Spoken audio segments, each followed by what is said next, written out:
ஓம் சக்தி. சக்தியில் அனைவருக்கும் என்னுடைய அன்பான வணக்கம். சக்தியிலே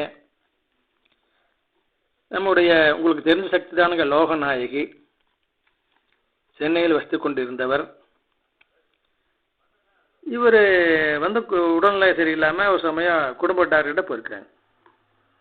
அப்போ அங்கு வேலை செய்யும் நர்ஸு என்ன சொன்னாங்கன்னா, இவங்களை பார்த்து, அக்கா உங்களை பற்றி நான் ஒரு கனவு கண்டேன், நீங்கள் தப்பாக நினைக்கலாம் சொல்கிறேன்னாக்கா அப்படின்னு.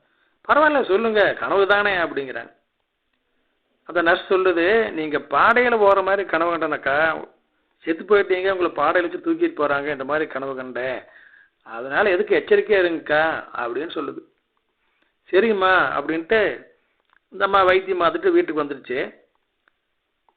அன்று இரவு லோகநாயனுடைய தம்பி கனவுல, பேர் கண்ணனுங்க, ஒரு கனவு. அதில் அம்மா காமிக்கிறாங்க, லோகநாயகி இறந்து விட்டால் சவப்பெட்டி லோகநாயகியை வைத்து மூடுகின்றார்கள். மூடி குழியில் இறக்க போகிறாங்க. அப்போ இந்த தம்பி கண்ணன் அக்காவை காப்பாற்றணுங்கிறதுக்காக பல வகையில் முயற்சி பண்ணிட்டார். ஆனால் முடியல. கடைசி நேரத்தில் என்ன பண்ணுறாரு, அந்த பெட்டியில் ஒரு ஓட்டையாவது ஓட்டு விட்டுட்டோம்னா அக்காவை மூச்சாவது விடுவாள்ல அப்படின்னு நினச்சிக்கிட்டு, அதை பிணம் ஆகலைங்க, உயிரோடு சவப்பெட்டி வச்சு மூடுற மாதிரி கனவு. இவர் ஓட்ட ஓட முயற்சி பண்ணுறாரு, அதுவும் நடக்கலைங்க. கடைசியில் என்னாச்சுங்க, எதுவுமே செய்ய முடியாமல் அவங்க சவப்பட்டியை குழியில் இறக்கி மூடிட்டாங்க. இந்த மாதிரி ஒரு கனவு.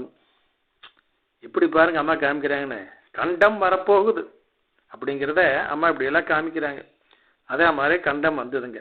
எப்படிங்க, இது தன்னுடைய குழந்தையை பள்ளிக்கூடத்தில் விட்டு போட்டு திரும்பி வரும் பொழுது ஸ்கூட்டியில் பின்னால் வந்த ஒரு வண்டிக்காரன் கொண்டு வந்து இடிச்சிட்டானுங்க. அது கீழே விழுந்துருச்சு. கீழே விழுந்து கால் ஃப்ராக்சர் ஆகி போச்சுங்க. எந்திரிக்க முடியாமல் இருக்குது. அந்த நிலையிலைங்க பட்ட பகலில் பாருங்கள், நம் கருணை கடல் பங்கார தெய்வம் அங்கே நிற்கிறாங்க. யார்கிட்ட, லோகநாயகி பக்கத்தால் நிற்கிறாங்க. இன்னவங்க என்ன பண்ணுறாங்க, கை கொடுத்து லோகநாயகி தூக்கி விட்றாங்க. எந்திரி எந்திரி, உனக்கு ஒன்றும் இல்லை, எல்லாம் நல்லா தான் இருக்குது, எந்திரி எந்திரி போ, வண்டி எடுத்துகிட்டு போ அப்படின்னு சொல்லி கையை கொடுத்து தூக்கி விட்டு வண்டியில் கொடுத்து தாட்டி விட்டுறாங்க. அப்புறம் மறைஞ்சிடுறாங்க. அதே மாதிரி இங்கே அவங்க வீட்டில் பாத்ரூமில் ஒருக்கா மறுபடியும் வலிக்கு விட்டு விழுந்து கால் ஒடிச்சுக்கிட்டாங்க. அதே கால் மறுபடியும் ஒரு மாதம் கழிச்சு.